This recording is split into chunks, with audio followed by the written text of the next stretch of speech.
हम महिलाएं किचन में बहुत ज्यादा काम करती हैं। घर बार को संभालते हुए हमारे पास अपने लिए बिल्कुल टाइम नहीं होता है। कभी कभार तो हम इतना ज्यादा थक जाती हैं कि शाम तक हमारे पास वक्त ही नहीं होता है खुद के लिए। आज मैं लेकर आई हूँ कुछ ऐसे स्पेशल हैक जिन्हें आप अपनाते हैं तो आप अपने लिए बहुत सारा टाइम निकाल पाएंगे और बहुत सारी चीजों को आप फेंकने से बच जाएंगे, क्योंकि ये आपके बहुत ज्यादा काम आ सकती है। वीडियो बहुत ही यूजफुल है, वीडियो को एंड तक जरूर वॉच कीजिएगा। पहला यूजफुल टिप मेरा किचन से आता है। किचन में हम बर्तन 2 से 3 बार क्लीन करते हैं, यानी कि जो किचन सिंक है इसका बहुत ज्यादा यूज आता है। आज हम नहाने वाले साबुन से इसको हमेशा के लिए साफ सुथरा रखने वाले हैं। कैसे? तो देखिए, जब भी हम नहाने वाले साबुन का यूज करते हैं तो ये साबुन यूज करते हुए क्या होता है, थोड़ा सा ना बच जाता है, आखिरी में कुछ इसके टुकड़े बच जाते हैं, बस इसी का हम यूज करेंगे। इससे हमें किचन सिंक को साफ बिल्कुल नहीं करना है। जो तरीका मैं आपको बता रही हूँ इस तरीके को आपने अपनाना है। तो जो भी छोटे छोटे टुकड़े बच जाते हैं इसे अक्सर हम फेंक देते हैं, क्योंकि इतने छोटे होते हैं कि यूज करने में बिल्कुल नहीं आते हैं।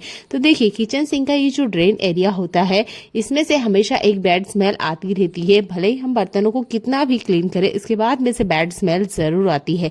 ये होता है इन फूड पार्टिकल की मदद से। ये फूड पार्टिकल अंदर कहीं बच जाते हैं, फंस जाते हैं, जिसकी वजह से बैड स्मेल आती रहती है। तो आपने बचे हुए जो छोटे छोटे टुकड़े हैं इनको किचन सिंक की ये जो छलनी है इसमें इस तरीके से डाल के रखना है। जब भी आप इस ढक्कन को खोलेंगे किचन सिंक में से, आप देखेंगे इसमें से कभी भी आपको बैड स्मेल की जो प्रॉब्लम है ना वो हमेशा के लिए खत्म हो जाएगी। तो जब आप इसे किचन के सिंक में, वॉश बेसिन में और टॉयलेट का जो फ्लश टैंक है उसमें डाल सकते हैं। इससे जो बैड स्मेल की जो प्रॉब्लम है ना आपके घर से जो हल्की फुल्की आती रहती है उसकी समस्या हमेशा के लिए खत्म हो जाएगी और इस बचे हुए टुकड़े का भी आप बहुत अच्छे से यूज कर पाएंगे। तो इस तरीके से कभी भी इन टुकड़ों को मत फेंकिए, ये आपके पूरे घर में से आने वाली बैड स्मेल को हटाने के लिए बहुत ज्यादा काम करते हैं।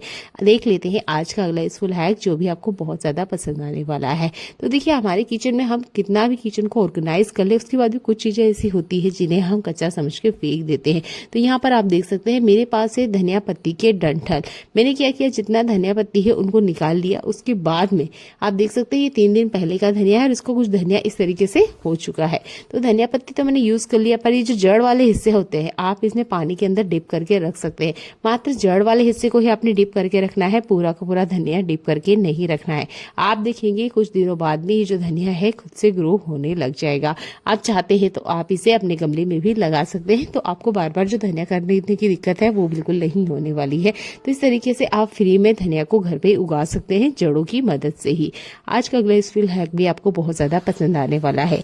आज हम किचन सिंक को साफ करने वाले हैं दूध की मदद से। दूध से आपका किचन बिल्कुल ही चमाचम हो जाएगा। कैसे? तो यहाँ मैंने थोड़ा सा दूध लिया है, इसमें हम एक चीज ऐड करेंगे, ये है नमक।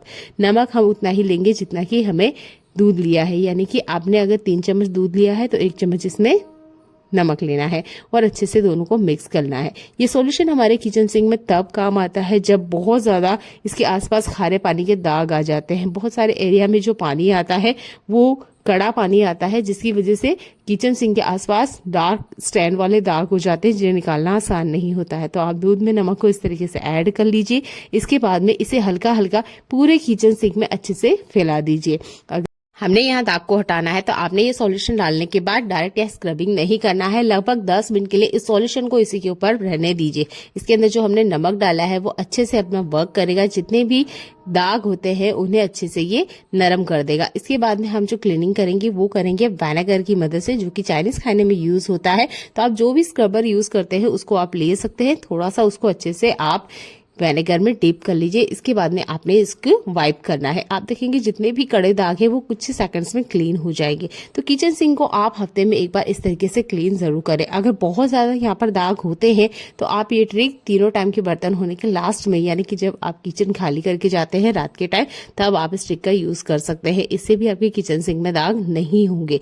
बहुत बढ़िया से हमने इसको स्क्रबिंग किया है। मेरे यहाँ भी जो पानी आता है वो खारा पानी आता है और आप देख सकते हैं मेरी किचन सिंक में कहीं पे भी कोई खारे पानी का दाग बिल्कुल नहीं है। तो इस तरीके से आप बढ़िया से बिना किसी खर्चे के, एक्स्ट्रा कोई खर्चा किए बिना इस तरीके से किचन सिंक को बहुत अच्छे से क्लीन कर सकते हैं।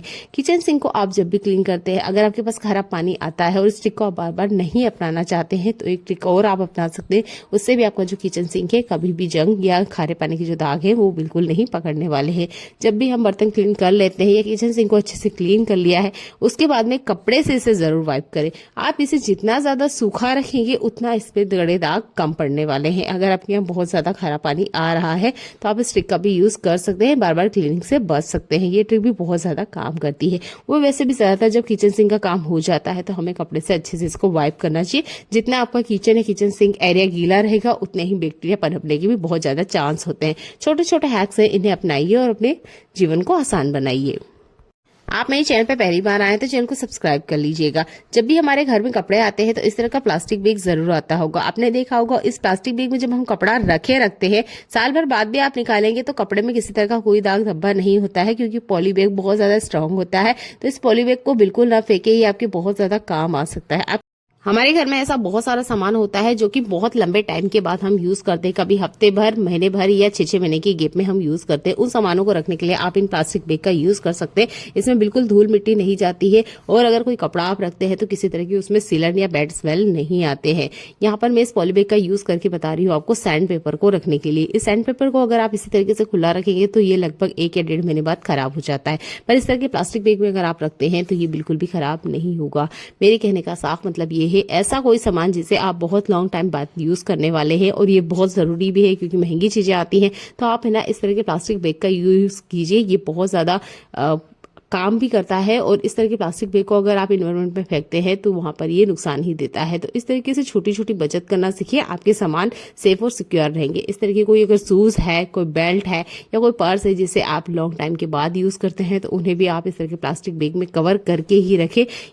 हमारे घर में ऐसा बहुत सारा सामान होता है जो कि हम फोल्ड करके रखते हैं, जिसे हम खुला नहीं रख सकते। इस तरह के प्लास्टिक बैग हो सकते हैं या प्लास्टिक कवर हो सकते हैं, कुछ भी चीजें जो कि कवर या कुछ भी ऐसा सामान जिसे हम छोटे से छोटा घड़ी करके रखते हैं। आपने देखा होगा उन्हें बांधने के लिए हमेशा कुछ ना कुछ चीजों की हमें जरूरत होती है। ब्लैंकेट हो सकता है, इस तरह का प्लास्टिक बैग हो सकता है, या जो भी सामान आप फोल्ड करके छोटी घड़ी करके रखते हैं। तो आपने देखा होगा बहुत टाइम में हमारे पास रबड़ बिल्कुल अवेलेबल नहीं होता है और हम अगर इसे ऐसे ही खुला छोड़ देंगे तो ये फिर से बिखर जाते हैं। तो आप यहाँ यूज कर सकते हैं चूड़ी का। बस चूड़ी का साइज आप देख लीजिए कि आपने जो भी चीजें फोल्ड करी है उसके हिसाब से ये बैठेगा कि नहीं बैठेगा। तो देखिए यहाँ पे जो प्लास्टिक बैग मैंने फोल्ड किया है इसके लिए छोटे साइज का चूड़ी बिल्कुल ही ठीक है, तो मैंने इसी का यूज किया है। तो आप ना इस तरीके से भी चूड़ियों का यूज कर सकते हैं इस तरह की फोल्डिंग को करने के लिए। आप इसमें पिलो कवर को भी रख सकते हैं या कोई तकिया कवर है वो भी रख सकते हैं। किसी भी चीज को बेडशीट वगैरह का भी घड़ी करके रखते हैं, पर्दे वगैरह अगर घड़े करके रखते हैं तो उनको भी आप इस तरीके से चूड़ी में अच्छे से ऑर्गेनाइज करके रख सकते हैं। ये बहुत ही कमाल के हैक है, इन्हें जरूर अपना के देखिएगा। अगला यूजफुल हैक भी आपको बहुत ज्यादा पसंद आने वाला है, क्योंकि हमारे घर में ना ऐसे सामान भी बहुत ज्यादा होते हैं जो कि इस तरीके से हम रखते हैं। मेरे पास भी है, जैसे कि बहुत सारी चीजें होती है इस तरह की छोटी छोटी, अगर हम इसे ठीक से ऑर्गेनाइज करके नहीं रखे तो ये ना हमें टाइम पे मिलती भी नहीं है और ये है ना बहुत ज्यादा जगह भी लेती है। अगर आपके पास इस तरह का कोई बॉक्स है तो आप इसका यूज कर सकते हैं।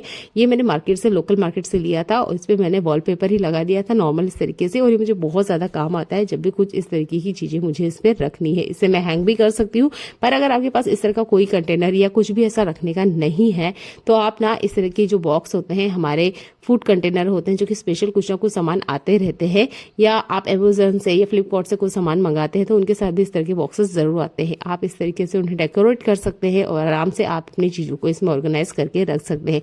आज की वीडियो में मैंने आपके हर उन चीजों का यूज करके बताया है जिसे आप कचरे में कचरा समझ के फेंक देते हैं, पर इनका हम बहुत अच्छे से घर में यूज कर सकते हैं और इससे आपका घर बिल्कुल भी क्लटर नहीं दिखता है, बल्कि इससे आपका घर ऑर्गेनाइज दिखता है। बस आप इस तरीके से उनको अच्छे से रैप कर लीजिए।